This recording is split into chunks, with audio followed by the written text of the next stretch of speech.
Welcome to Financial Issues, where we join reality with truth, helping you make the most of your money by honoring God with your investments. Now listen in as we give you the practical tools and advice you need to become a biblically responsible investor.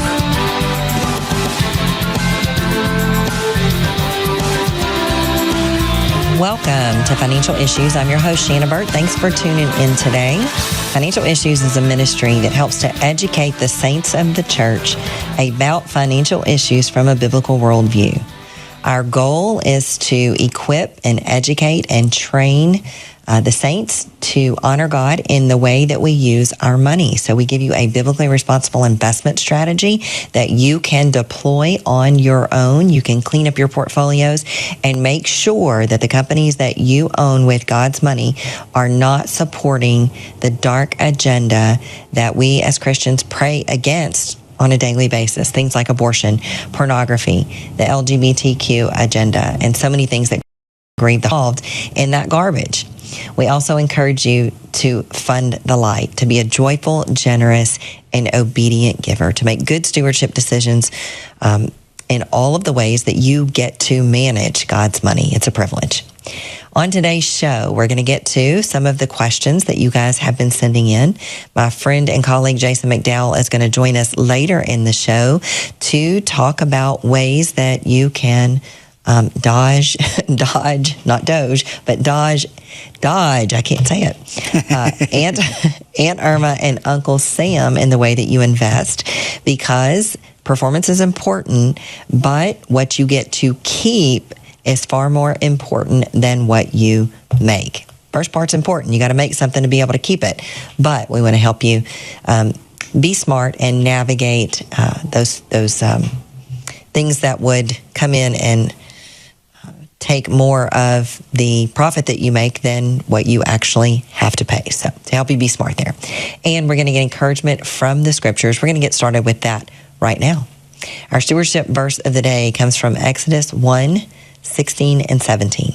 The king of Egypt said, "When you do the duties of a midwife for the Hebrew women and see them on the birth stools, if it is a son, you shall kill him. But if it is a daughter, then she shall live." But the midwives feared God and did not do as the king of Egypt commanded them, but saved the male children. What do you think, Seth? This is great, Shana. First of all, let me say Happy Mother's Day to you. I hope it was a great day yesterday. And I think this is an appropriate verse as we're coming off of Mother's Day, because these Hebrew midwives were experts at being mothers. Whether they had actual children of their own, they had a motherly love for the children that they were commanded by their king to kill. They refused to do so. Pretty amazing. This is civil disobedience at its finest, by the way. This is disobeying an evil government and obeying God instead. Pretty awesome. We find a couple things from these verses, Shannon. Number one, murdering children is evil. I don't know if that's a surprise to anybody. The elites don't want you to know that, but apparently it is. Murdering children is demonically evil. They'll try to tell you it's not murder. That's exactly right. And it's interesting, Shannon, this verse, there's a specific type of sin that actually the left has tried to bring attention to, even, and say like, oh, these people on the right are doing this. It's sexism. Abortion is actually sexist. In this case, it is. Abortion is also racist, as we've seen with Margaret Sanger and Planned Parenthood targeting so black the Bible, though, to some people. Exactly. It's crazy. So it's all evil. This is a wonderful example in this verse of faithfulness to God when it comes to defending the little ones. And I think it's important for us to remember, today the baby murderers are not pagan pharaohs. They are Planned Parenthood facilities, abortion pills, and it's up to us to put a stop to it. Yep.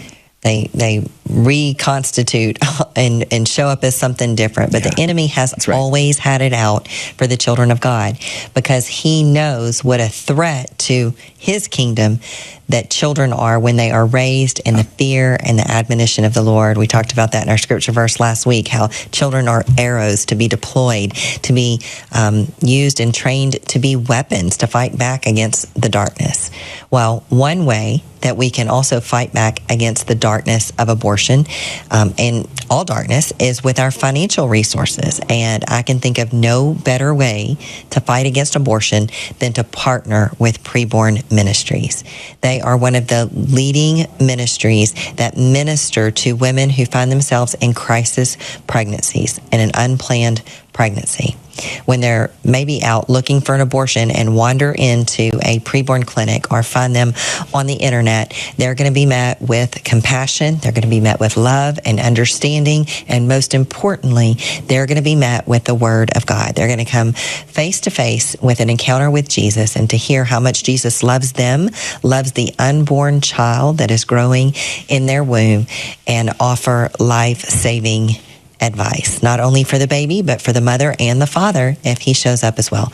And during the month of May, we are partnering with Preborn to raise money to put ultrasound machines in clinics across the country, because it's been proven time and time again that when women see their unborn child on an ultrasound and hear the heartbeat of their baby, they are much more inclined to choose life. You want to give some details? Yeah, I'd be glad to, Shana. So, it's $280,000. That's what we're trying to raise, folks. 50 ultrasound machines, placing these machines in crisis pregnancy centers strategically placed throughout the country. We have a generous donor, by the way, who is not only underwriting these machines at a serious discount. These machines run for upwards of $20,000, and we are essentially getting them for $5,600. So every time another $5,600 is raised, that activates another machine that's put into one of these centers. And at the end of all of this, the total amount of money that is raised will be given as a gift back to Financial Issues once again. So, Shana, this is just such a wonderful campaign that celebrates the partnership and love between our two ministries. But really, especially, I mean, this is about preborn. You know, this is about saving babies, bringing the gospel. So let's join Preborn and do this and just knock this thing out of the park. Preborn.com/FISM is the place to go. Yeah. Talk about leveraging your giving dollars. Yeah, for sure. A $20,000 machine for $5,600, and then you get a match to Financial Issues as well, man. Awesome. If you haven't given yet or prayed about it, let me just encourage you to do it, because this is a great way. Not only are you going to give your money, but you're going to get the match. You're going to get more money raised for the kingdom of God. So, well said. All right, we've got some questions. We do, Shana. Yeah, let's start with Karen. Karen is 60 years old, faithful partner. She says, we're in the growth and income model, and I'm struggling with rebalancing to the new allocations because 34% of our portfolio is in retirement accounts restricted to Timothy funds or ETFs. In the new model, there's a certain percentage allocated to Timothy, so there's nowhere to allocate the rest of that percentage. We're under 5% in financials, 6% underweight in preferreds. Does Timothy have anything that could fit in either of these? Not really. I mean, the preferreds could be replaced with the fixed income, one of their two fixed incomes. So that allocation could be made up in the Timothy funds. But one way to do this is just to choose to stay overweighted in some of those. But if it's a retirement account, it doesn't say if it's a employer-sponsored account or whether it's just an IRA. But if you have an IRA at another place and you were just established your IRA at Timothy to be able to get those, there is always the option, if you want to stick strictly to the models, you could maybe transfer just the portion that you're overweighted into your other IRA where you have options to get into some of those other diversified areas. Or I see that you're 60. You're following growth and income. So I'm assuming that you're not quite retired yet and that you're adding money on a consistent basis. So one of the things that you could do is make sure that you're adding money to the parts of your portfolio where you can invest in those other sectors, and just be content with staying overweighted for the time being in those Timothy funds and not have to move anything out of them, because you're going to deploy the new money into those other sectors, building them up over time.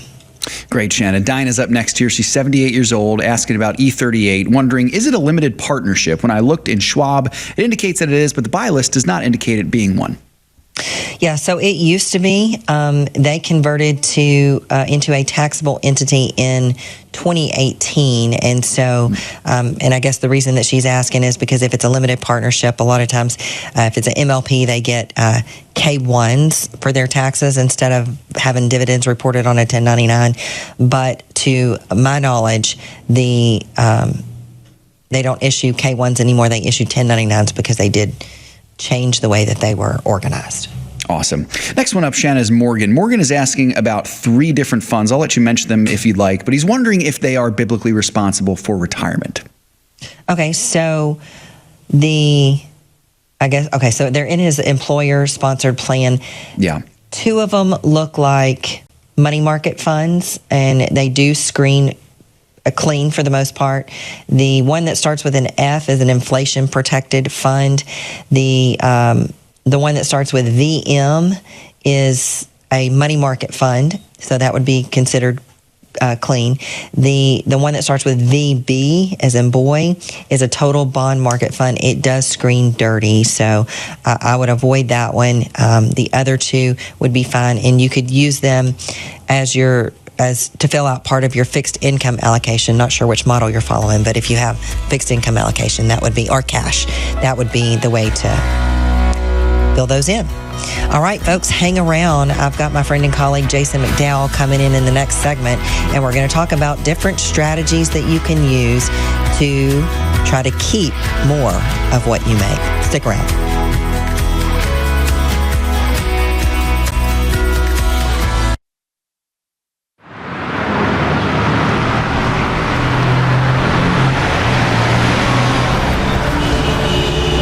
Navigating through investment options can be challenging, especially when you're determined to uphold your God-given values. Every dollar you invest is a vote for the world that you want to live in. Let your values guide your investment decisions and help to shape the culture in which we live. Become a beacon of light and pave the way with biblically responsible investing. Timothy Plan, where faith and finance collide. Before investing, carefully consider the fund's investment objectives, risks, charges, and expenses of the investment company. This and other important information can be found in the fund's prospectus. To obtain a copy, visit timothyplan.com or call 800-846-7526. Read each prospectus carefully before investing. Investing involves risk, including the potential loss of principal.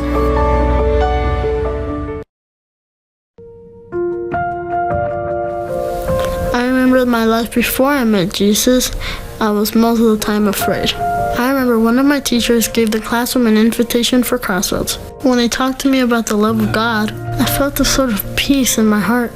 I will commit myself to learn more about God's Word, to be able to share the gospel to others. To help reach more kids like Louise with the life-changing hope of the gospel, visit reachOurSchools.com.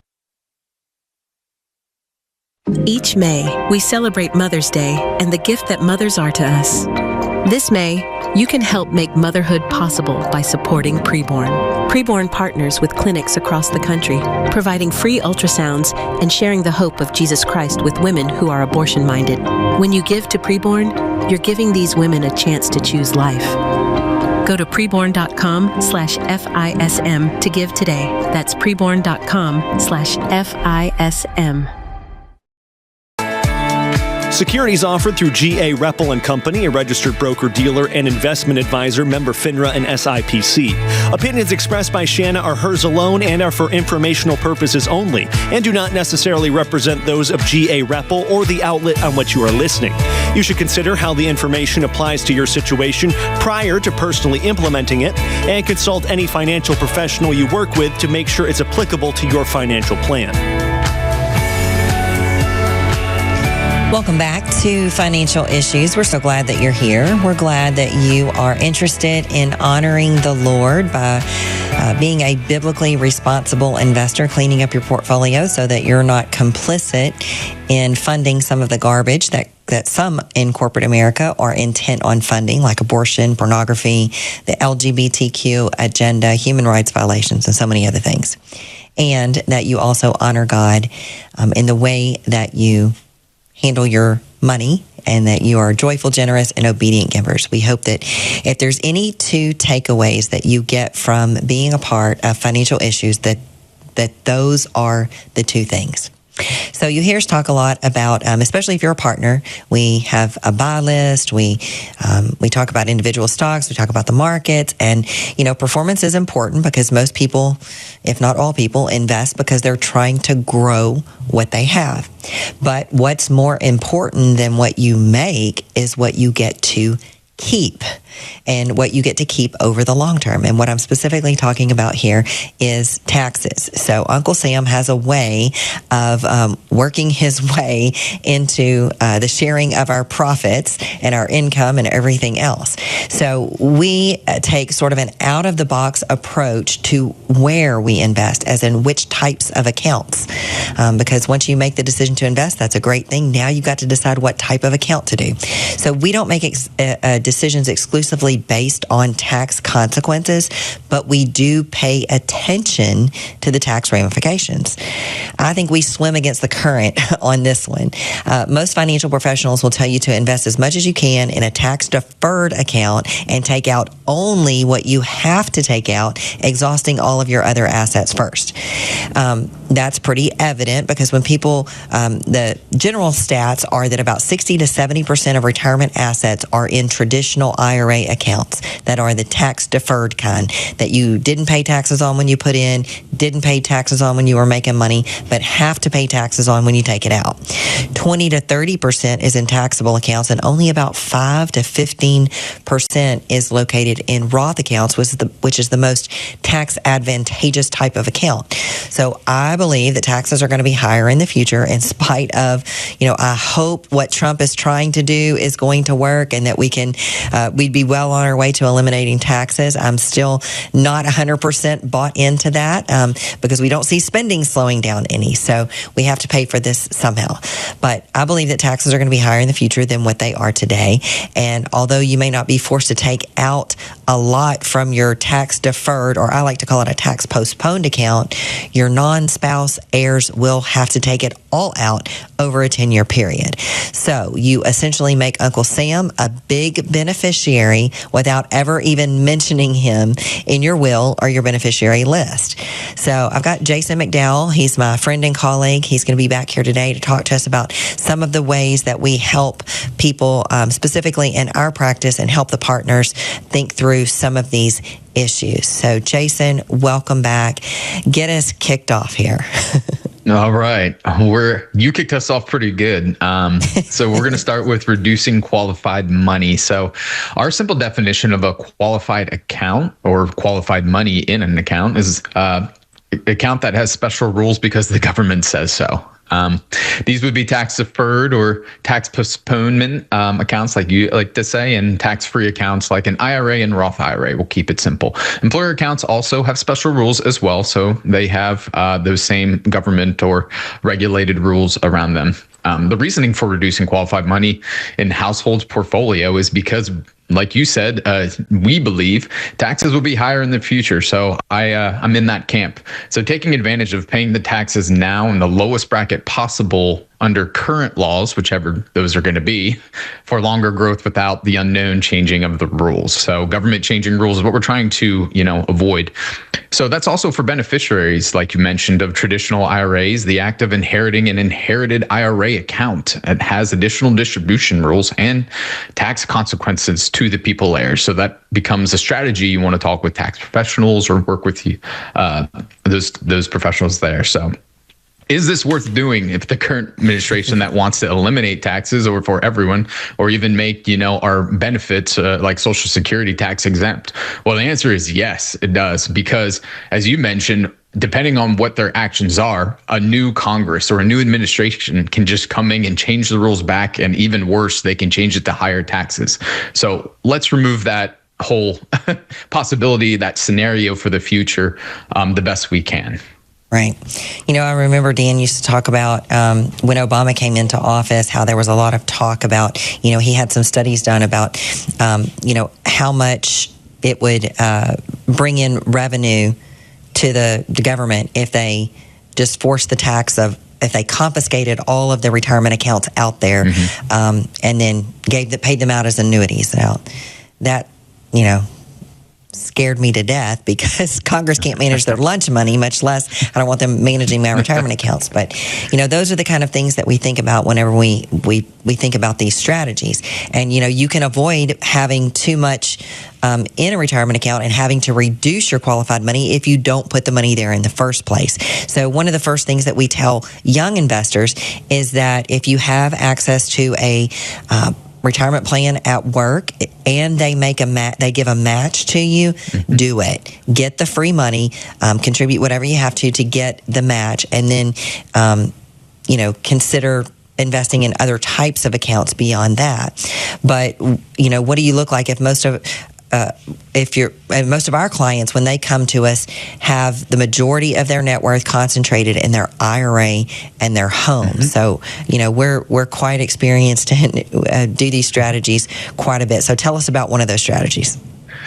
Absolutely. So there's basically, we'll look at it from an account standpoint. So one of the options is to just move money out of an IRA to what we like to call a non-qualified account, or it's better known as a taxable brokerage account. So the non-qualified portion basically means that government's not going to change any rules. It has its own tax consequences to it already, but the government's not going to go and mess with it like IRAs or even Roth IRAs in this case.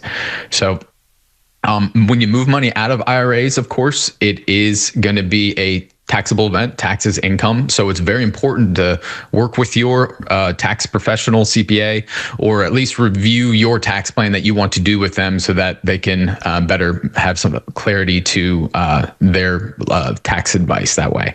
Yeah, because the end game for getting money out of those qualified accounts, those pre-tax, tax postponed accounts, is to get it out at the lowest tax rate possible. So another option, what's another option? Roth conversions? Well, Roth conversions, that's right. So it's pretty straightforward. It's actually called Roth conversion. So instead of just you move money out, it's just labeled as a Roth conversion. So you're moving IRA money to the Roth IRA specifically. The tax treatment of the money is the same from the traditional IRA. It's going to be taxed as income, but you get that benefit of tax-free growth and distributions in the future for the Roth IRA. So we're always thinking of if tax is going to be higher in the future, that tax-free growth looks well too. So you have two options there. It is a little bit different from a Roth conversion is different from a contribution limit. So where contribution limits are capped each year, Roth conversion can be a larger amount. So the sensitivity from the IRA is just that it's taxable income. So 2025 contribution limit is, $7,000 for under age 50 and $8,000 for catch up over age 50. So there's your contribution limits where the conversion can be much higher that way. So Go ahead. So strategies and precautions. So we want to warn a little bit on a few things. The involvement of a tax professional, of course, is going to be important when you're moving this because there's, two people we don't want to look at. Aunt Irma is definitely one of them. If Uncle Sam doesn't get you, Aunt Irma might. Yeah, you've got two family members you got to look out for with that. So when you're moving that, the gross income is important for IRMA brackets. So that's going to be the brackets that determine your Medicare premiums. So that's going to be on a gross side. Whereas when you're moving money over and you're working with your tax professional, the taxable amount that you have, traditionally, if you can stay, a good rule of thumb, if you can stay in the 22% bracket from the gross standpoint, that IRMA brackets are going to still have a little bit of headroom. So it's a good rule of thumb to discuss with your tax professional to stay with that. That's also a good pain point for a lot of people. They don't normally want to pay more than the 22% on the taxes, that are in that bracket there. When you get higher into 24, whatever the new tax brackets are going to be in the future, that's normally a easier pain point. So staying within there is usually what we cover there as well. So another thing with Roth conversions is just that for every Roth conversion specifically that you do, there starts a 5-year rule where you can't take out of it. So we like to look at allow that Roth to grow for as long as possible, not touching the Roth until it's the very last option in the future. And we're looking at a retiree that's, much older, 70s, 80s, is the last option to take because you have that tax-free growth all the way up through there. For each Roth conversion, there's going to be a 5-year wait before you can touch that amount. Again, this becomes very specific to working with the tax professional so that you can keep track of that and also know that, hey, this money was moved 2 years ago. We don't want to touch this specific amount. Otherwise, there's some other penalty. So it becomes more of a better selling point for the the taxable brokerage account, because you don't get all these rules of, hey, if I move money into it, I don't have to worry about waiting 5 years even to even touch it if I need to take income from the taxable brokerage account. So it's almost like there's a good argument either side of which one you want to choose and go with. Yeah. You said it, but just to clarify there, it's not that you can't touch it. It's just that you might have to, you lose some of the benefits of the reasons that you did it. So kind of to sum it up, you want to avoid getting too much money concentrated in any one type of account, because the qualified money, because the government sets the rules, they can change the rules. So, that's part of diversification, is minimizing risk, and that's a great way to do it. So to sum it up, if you're getting started, if you have access to an employer-sponsored plan, consider contributing up to 6%, whatever you have to do to get the match, and then start looking at some other accounts. So a Roth option is a great one to consider, especially if you're in the 12% tax bracket. Just pay that 12% tax and then never have to pay the tax on the growth again. Traditional is a traditional IRA is another, if your tax bracket is expected to be significantly higher now than it is later. So lots of different options. Thanks for joining us today, Jason. It's always a great conversation when you come on. Gosh, we could go on all day with all of that. But folks, if you have to leave us, we wish you a good day. If you're listening on an outlet that only carries the short version of the show, we encourage you to go to financialissues.org to get the full show, or find us on your podcast. I'm your host, Shana Burt. Stay tuned. We'll be back. Where's Mima? We found out Shepard's diagnosis when I was about 17 weeks pregnant.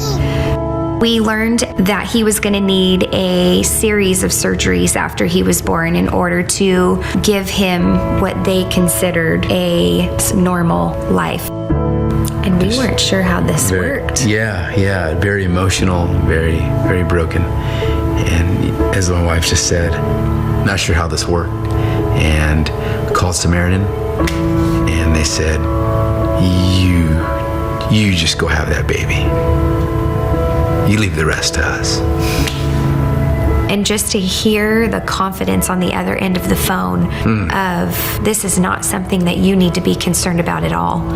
You focus on the health of your family, the health of your baby, and we will walk with you every step of the way.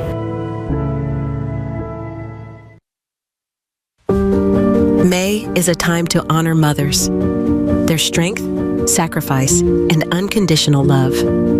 But for many women, motherhood feels uncertain and overwhelming. Fear and doubt leave them considering abortion. You can give hope.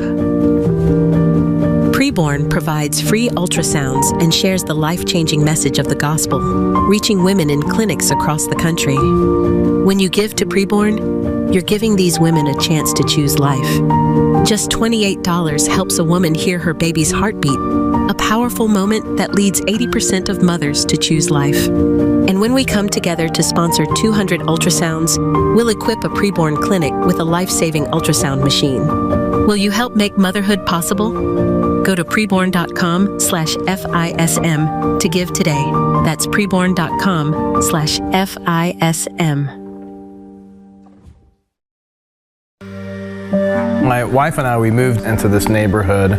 We had some experience with Crossroads Kids Club. We had served at another club. We kind of thought to ourselves, like, it would be really, really cool for us to actually bring in a club that was able to share the love of Jesus with kids directly into the school. And so we started our Crossroads at Hilltop. Crossroads is amazing. You can learn all kinds of things about God. That He loves all of us. He died on the cross to pay for our sins. That He will help me in every way. There is just such tremendous opportunity to reach kids in some of these areas that just aren't being reached. Sometimes I pray every night. When I feel alone sometimes, God is right there sitting next to me. I can rely on Him no matter what happens. To learn more about Crossroads Kids Club and how you can get involved, visit reachourschools.com.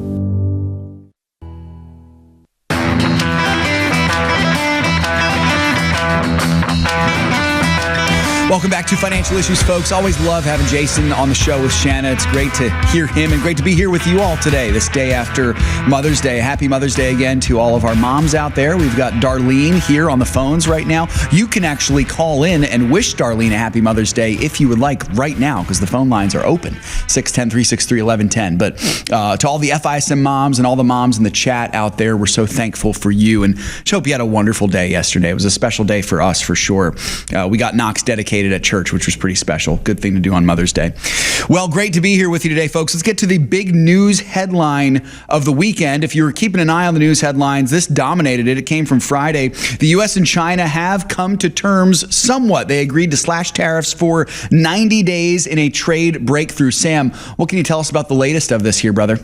Well, that's kind of about it, Seth. They have agreed for right now to play nice for the next 90 days. Yep. Tariffs will now stand on Chinese goods at 30%. Here's Treasury Secretary Scott Bessent making that announcement.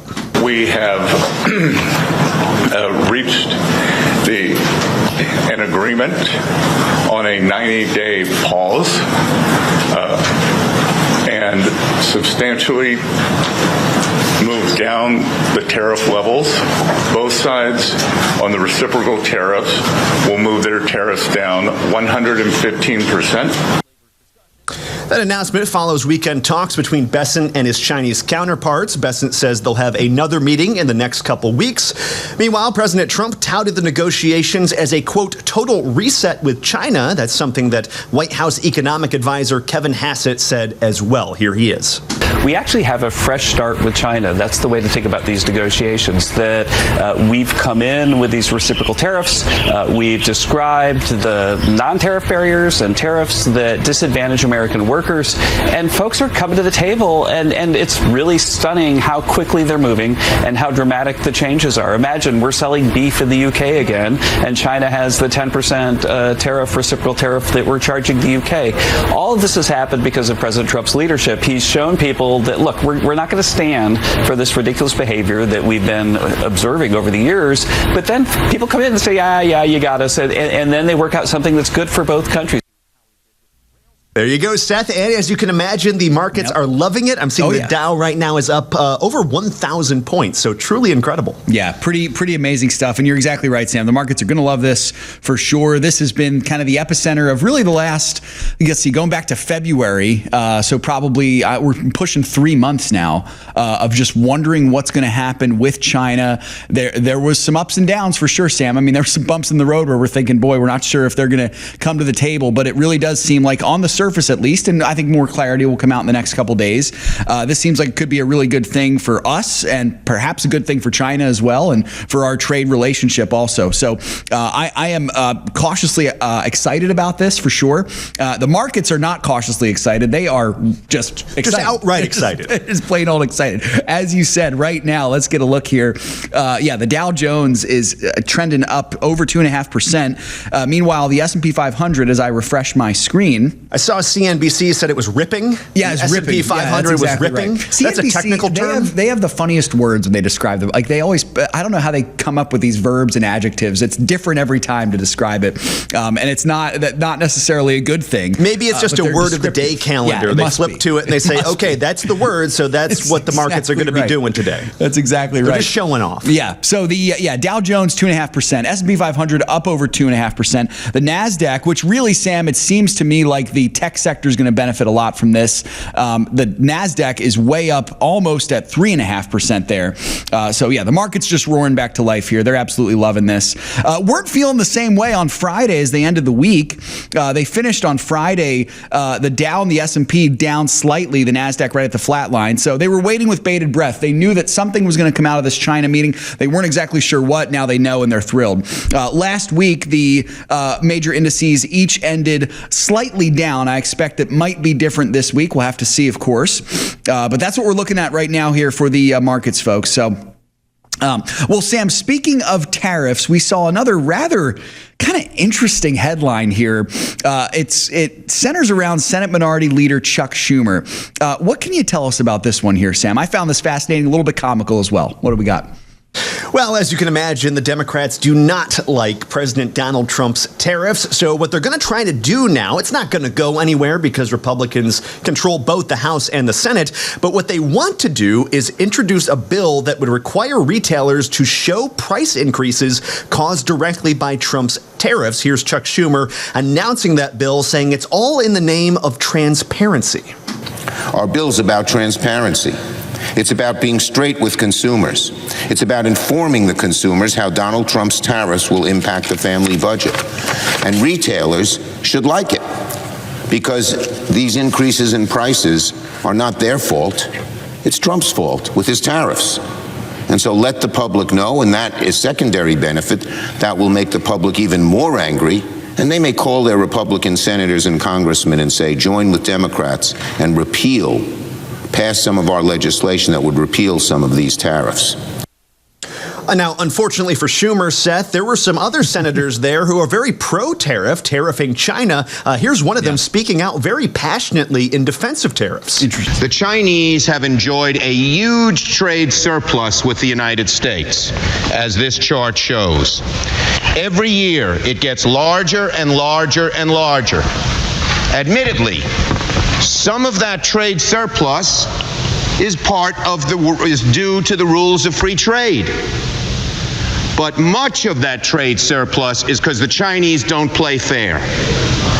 They don't let our goods into their country. I can tell you company after company in New York who cannot sell goods in China or can only sell the goods under certain conditions that make it impossible for them to sell them. Oh, wait a minute, Seth. That was wrong. That was Chuck Schumer back in 2005. He was very pro-tariff. He sounds like Donald Trump, doesn't he? He sure does. Oh, my golly. Sam, that's hysterical. He sounds like a trustworthy guy, Chuck. Keep in mind, this is the same guy who had a photo op where he put a piece of American cheese onto an uncooked burger as he was cooking on his grill. Interesting My stuff favorite here. Chuck Schumer moment, he posted on Twitter a while back. He said he was watching the Super Bowl drinking a plant-based beer. And I'm thinking, well, aren't all beers plant-based? Yeah, right. Exactly. Sam, this is fascinating. I wonder if this is the case. Is it just me, or do most liberal politicians do this? Like, there's tons of clips out there of Obama, of Biden having a completely opposite opinion 20 or 15 years ago than the opinion that they have right now today. It's a convenience thing. They switch their opinions conveniently. Why? Because their job is to keep votes. Their job is to keep a voting constituency happy. It's not actually to run the country. Their job security is based upon getting more votes than the other guy. That's not a good system. It really is not. And we saw that here with Chuck Schumer. Absolutely. It was completely the opposite of what he just said, Sam. Fascinating stuff there. I loved how you set that up for us, that it was, a different politician. That was the same guy, just a slightly different opinion there. Time changes us all, Seth. So maybe that's what's going on there. Yeah. Well, interesting stuff here for sure, Sam. Thank you for bringing that to our attention. Folks, we'll be keeping an eye on Tariff Watch as well. I would encourage you also, folks, keep an eye out for Shana's commentary. That'll be coming out soon, probably in the next day or two. I'm sure there will be a lot of good things to say about what this means for the markets and for your portfolio also. So keep an eye on that also. Wanted to give a shout out on the chat. We had Claude mentioning on Friday. He's a faithful FISM chat family member, saying we're going to be moving in the next few weeks to a new home. So I might not be on the chat as much. He is on the chat this morning. So Claude, it's good to see you there, buddy. But he said it's going to be hard and emotional, and we are requesting prayer. Claude, we will pray for you with that, brother. I know that's a big move for you, for anyone moving to a new home, even if it's just down the street. Can be crazy stuff. So know that the FISM family is lifting you up in prayer, brother. And it's great to see you on the chat today, as well as so many of you. I see Lisa there and Nelson. Jason is there. We've got, who else? William and Matt and Daniel. I'm trying to get everybody here. Don't want to miss out on anyone. James from Texas. Eddie is in Tennessee there. Good to see you, Eddie. I think I gave George a shout out. George, if I missed you, from North Carolina, good to see you also, brother. Thanks for joining us here today on the chat this morning, folks. So this week, just to keep an eye on a couple things. Today, there's not much to come out in terms of the economy, though, the markets obviously are looking at what's going on with the tariffs. Tomorrow, we get the NFIB Optimism Index for April, and then we get Consumer Price Index, that's CPI, for April as well. Wednesday, not a whole lot. Thursday, we get U.S. retail sales for April and the producer price index, PPI. And then Friday, we get import price index also for April, housing starts for April, and the preliminary consumer sentiment numbers come out for May. That's what we're looking at this week in the economy. Meanwhile, earnings season kind of slowing down a little bit this week. It's not that we're coming to the end of it just yet, but there's not a whole lot to report this week. Hardly anything today. Tomorrow we get Sony, and then that's really not much else after that. Wednesday is Cisco, not much else. Thursday is really the only kind of biggish day. We get Walmart, Alibaba, Deere, and some other things coming out there. So not a huge week in earnings this week, but of course, we'll be keeping an eye on it for you there, folks. Hey, I wanted to give you an update as well. We are at about $22,000 raised so far for preborn. So we're almost 10% there as we're seeing this. I'm not concerned about that. I know it's a bit of a slow start, but not only does God do this, where he tends to show up towards the end, I think oftentimes to force us to rely on him, but the FISM family also has a tendency to do this as well. So if you are part of the FISM family and you kind of wait till the end to give. You can also give during the middle of the campaign as well. Obviously, give when the Lord leads, how much the Lord leads. But I can't stress enough to join us for this campaign as we're trying to save babies and bring mothers and fathers to the gospel of Jesus Christ. Again, $280,000 is our goal, 50 ultrasound machines. So if you're considering that today, you can go to preborn.com/FISM. Again, that's preborn.com/FISM. More financial issues coming up right after this.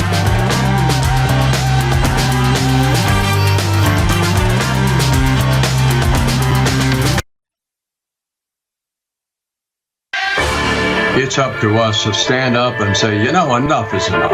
All of this unbiblical stuff that's going on, whether it's abortion or transsexual or LGBTQ, widespread pornography, human trafficking. Bottom line, it's still up to us. If we stop investing in these corporations that are trying to destroy us, sooner or later they're going to wake up. To learn more about biblically responsible mutual funds and ETFs, go to timothyplan.com.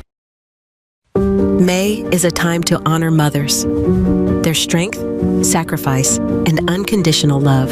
But for many women, motherhood feels uncertain and overwhelming. Fear and doubt leave them considering abortion. You can give hope. Just $28 helps a woman hear her baby's heartbeat, a powerful moment that leads 80% of mothers to choose life. Go to preborn.com/FISM to give today.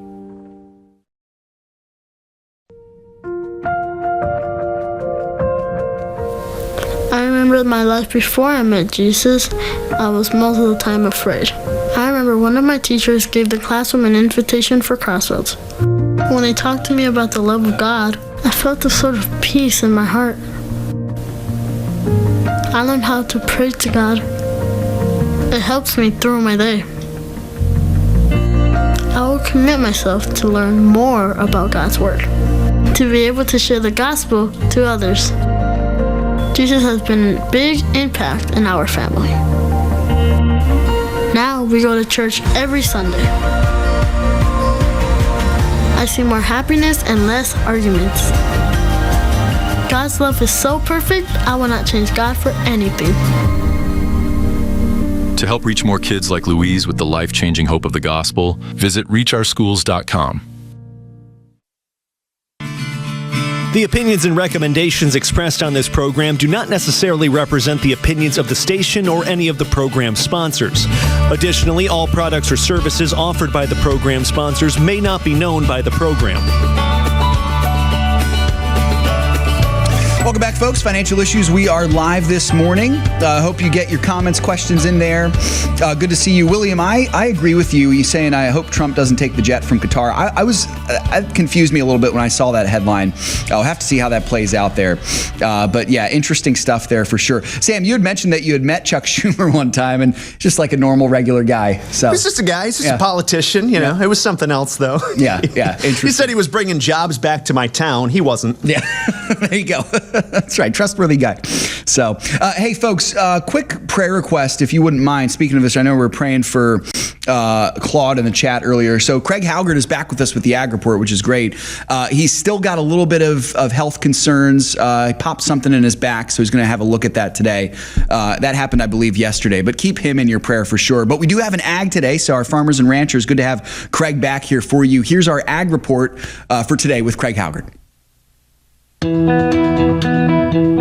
This is Craig Haugaard with your Financial Issues Ag Update for May 12th. The corn market firmed as traders position themselves ahead of today's USDA report. The U.S. weather forecast retains its near-optimal planting weather outlook, while in South America, Argentina's corn conditions continue to improve. In fact, the Buenos Aires Grain Exchange now says that their crop is rated at 42% good to excellent. That's well above the 5-year average of 24%. At the close, July corn was 2.25 cents higher at $4.49 and 3/4. Soybean futures settled firmer as the trade waits to see any good news that potentially could come out of the trade negotiations with China. Prices were also supported by traders positioning themselves ahead of today's USDA report. We'll see what happens post-report, but currently the market seems to have a healthy optimism built into prices despite a dysfunctional biofuels policy, big crops in South America, and a great start to the U.S. growing season. On Friday, July beans were 6 3/4 cents higher at $10.51 3/4. Wheat futures closed weaker with the potential for a large crop and lack of export demand, allowing prices to once again slide to the downside. Minneapolis July wheat was 7 1/4 cents lower at $5.93 1/2. Kansas City dropped by 7 1/4 cents, closing at $5.17 1/2, in which Chicago 7 1/2 cents lower at $5.21 3/4. Cotton futures all just continued to chop sideways. July was down 8 points when the closing bell sounded at 66.61. Livestock futures turned in a mixed performance. June live cattle were 42 1/2 cents higher at $215, 67 1/2 cents per hundredweight. August feeder cattle were 95 cents lower at $300.30 per hundred. June lean hog futures were 40 cents stronger at $97.57 1/2 cents per hundredweight. Class 3 milk futures traded lower as we headed into the weekend. We had June futures down 44 points at 18.31. Well, this has been Craig Haugaard with your Financial Issues Ag Update. We'll be right back with more financial issues after this.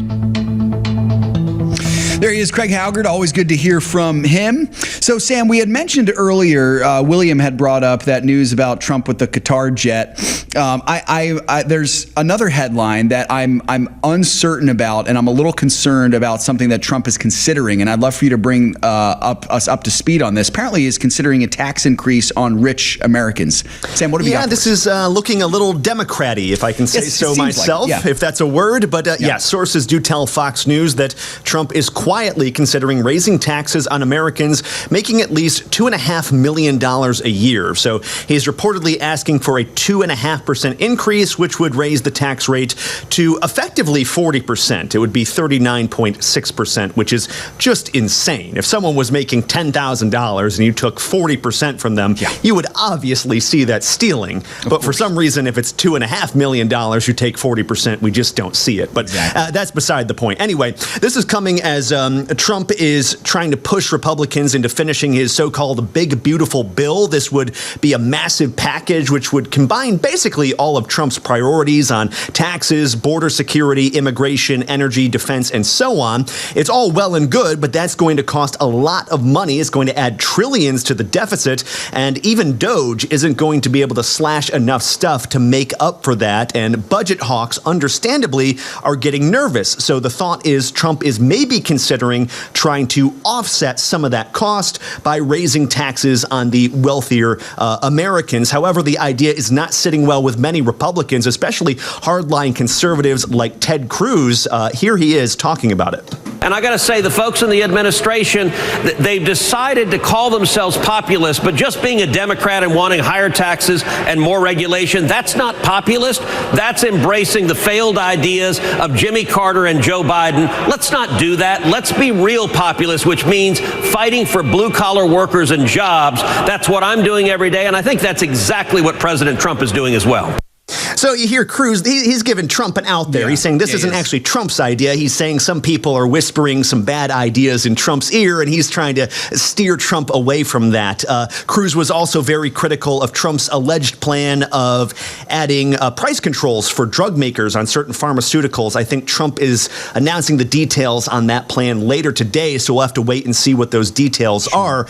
But yes, I think Cruz is right. Trump has some people in his ear that aren't giving him the best advice on some of these policies. Yeah, so it'll definitely be interesting to see how this plays out for sure. Sam, I hope that that's the case. It would be a disappointment to hear that this would come from Trump himself. This doesn't seem, first of all, it doesn't seem like a good idea, and second of all, it doesn't seem in character for him. But you do have to wonder how much comes from the administration versus Trump. On the surface, first thing I thought of was Alexandria Ocasio-Cortez in her ridiculous dress that she wore at some red carpet event years ago. It said "tax the rich," and I just thought that was hilarious. She's one of those rich people, so she would actually be the recipient of that tax. But I mean, she's at a red carpet gala. Exactly. Only rich people go to those. Exactly right. Not a whole lot of self-awareness there. But Sam, it's something that we've talked about a lot, actually. The American dream is about building success, right? And there's something good to that. The idea of punishing Americans for success building is ridiculous. It's absolutely ridiculous. You mentioned it perfectly. When we think about it in terms of $10,000 or $1,000, 40% of that, 39% of that, that's a lot of money. That's a huge chunk of change. That is thievery. But all of a sudden, now when you're in the millions or the billions, we just think, oh, no big deal. They have enough. They'll be fine. No, it's still thievery, and it's punishing success. We don't want to do that. We don't want to be a country that punishes success just for the sake of equity. People think it's fine because they can get away with it. Yeah, that's exactly right. That's exactly right. What would happen is you, as a hard worker, someone who maybe you own a business, you were successful, you succeeded. Great job. So this means the government gets to steal more of your money just because you succeeded. If you had failed, they would have taken less. Congratulations. That's all this is. It undercuts the American dream at the legs. And hopefully President Trump does not pursue this. Whether it's from him, whether it's from people in his cabinet, I think it's a bad idea. This is an aside, though, Seth, but it's the same idea with biblically responsible investing. Is once numbers get too big, we stop seeing the morality component with it. That's exactly obviously, right. this Great is point. theft. We just don't think of it because it's in the millions. Same thing with BRI. If you owned a company, and you wouldn't be investing in things with your own company, abortion, LGBT, stuff like that, but for some reason, when you're 1/1 of an owner, you think that stuff's fine. It's just when we get to scale, the morality kind of collapses because we don't take personal responsibility for it anymore. Yep, that's exactly right, man. You hit it right on the head. And when you were talking about biblically responsible investing, it's so important. Actually, Sam, we answered this critique on the show, last week. It's equally important whether you're a 1/1 of an owner, like Sam said, or whether you're the entire owner. It's God's money. He's entrusted to you. It doesn't matter how much it is. You got to be faithful with it. You got to be obedient with it. So yeah, it's a great point, man. Speaking of faithfulness and obedience, I think it's appropriate for us to close our show here. Good news coming out of the camp of Senator Josh Hawley introducing legislation on the dangerous abortion drug Mifepristone. What can you tell us about that, Sam? Yeah, very simple bill. Basically, what it would do is it would restore some safeguards against the drug that were removed under the Obama and Biden administrations. Also, it would allow women to file lawsuits if they've been harmed by the drug. This follows a new study, something we reported on the show, showing that 1 in 10 women have now had adverse reactions to the abortion drug Mifepristone. Yeah, really good stuff there. Not the bad reactions, but the fact that someone's doing something about it. Folks, we talk about these drums, Mifepristone, Misoprostol. I think you've maybe heard when Dan Steiner's come on the show. Let me just give you a really quick picture of what happens here when a woman takes this drug. So this drug Mifepristone, she takes it. What it does is it makes the baby's environment inside of her when she's pregnant, makes the baby's environment essentially uninhabitable. It would be the same thing as if you took a newborn baby and put them into a microwave and turned it on. That's essentially what it is. It's making it an uninhabitable environment. It kills them. And then the follow-up drug would be Mifepristone, I think is what it's called. And then that essentially, you take that drug and that induces labor and causes the baby to come out. Oftentimes this happens in bathrooms, happens without the supervision of a doctor.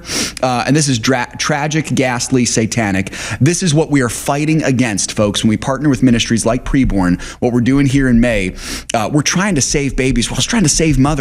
These drugs are deadly. drugs. I'm not saying that they're always going to kill the woman who takes them, but I'm saying they're deadly and harmful. They kill a baby, and you expect them not to be harmful to the woman as well? They are definitionally deadly. They're definitionally deadly, absolutely, and they harm mothers as well as babies. We got to put a stop to this. Preborn is in the fight, and we have the opportunity to be their megaphone. And so I can't encourage you enough. If you haven't had the chance to support Preborn, or even just to learn more about them, preborn.com, they have great resources to be able to learn about the work that they do. Preborn.com/FISM is the place to go and give securely. And I really do want to encourage you folks, if you're on the fence about it and you're like, you know what, I'm not sure. I love this ministry. I'll certainly pray for them, but I'm not sure if God wants me to give to them. Let me just encourage you. Your giving is between you and the Lord, but this is a ministry that you can feel confident in giving, trusting that these dollars are going to be used for a great God-glorifying purpose. And of course, at the end of it all, that total amount of money is given as a gift back to Financial Issues. Maybe you just love Financial Issues. Give to Preborn still. Don't give to us. Give to Preborn. Great to be here with you all today, folks. God willing, we'll do it again tomorrow. Until then, remember, it's all His. Let's be good and faithful stewards with what God has given to us. God bless. If we ever forget that we're one nation under God, then we will be a nation gone under. Thank you for joining us. This has been an FISM production.